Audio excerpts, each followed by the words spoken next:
No, ukhala kusizi bhuti, ukhala kusizi. Lapha abantu imali asethi nifuna ukubaphuca ngo-last minute kanti nanithunywe umuntu nithi bapheni imali. Akekho umuntu owathi ufuna ukuphuca. Kobuye kade ethi ube kumbono la eshaya ucingo ngakwala lokho ukuthi no, it is wrong. Kodwa yonke le nto nje uMax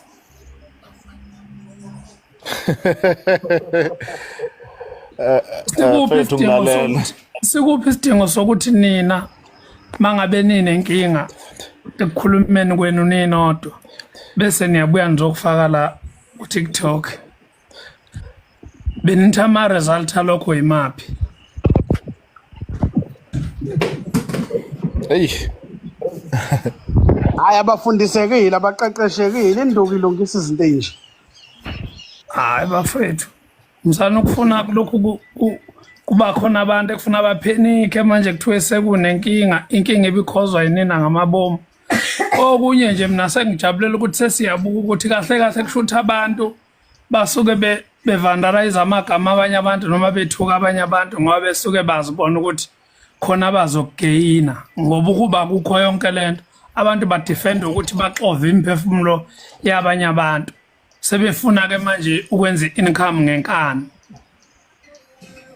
mabe ngasakwazi ukwenza income sekufuna manje balofisheke bese bethi sebeyadestroy umuntu umuntu kodwa badestroy umuntu sekufuna ubani manje oselimala ngoba phela abantu yonke lento eyenzakalayo ilento abantu ekade beyenza beyibhekisa kwabanye abantu namhlanje sibheke kubona sekufuna kuphenike abantu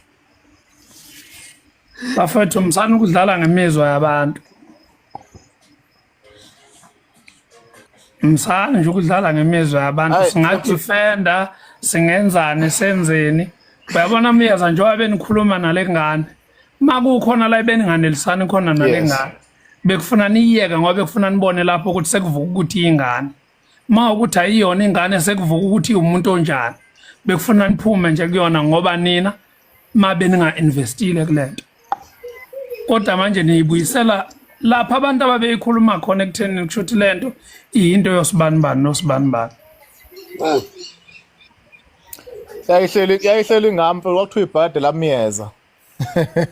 Ayikazi khona nje omunye umuntu manje uyabona ukuthi lokho-ke sekubufakazi obukhona mase ukuthi ingane isibuyiza othi umyeza uyifuna imali shuthi ngempela ubani uqamba amanga lapha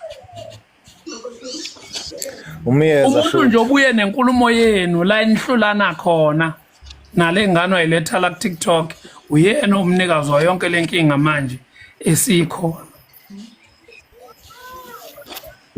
laba sebethi akubuye imali zabo abebeyifakile ayikho nje leyo nto bafowethu abahambe bona abayi-reverse kuma-account abo kuma-app abo ngoba bebeyifakele bona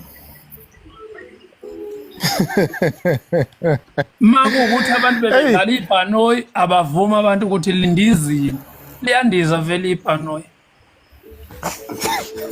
ubuyele emuva kusekho manje wembomvu ngiyakudinga mfowethu sikhuluma into ebalulekile hayi imphuphe le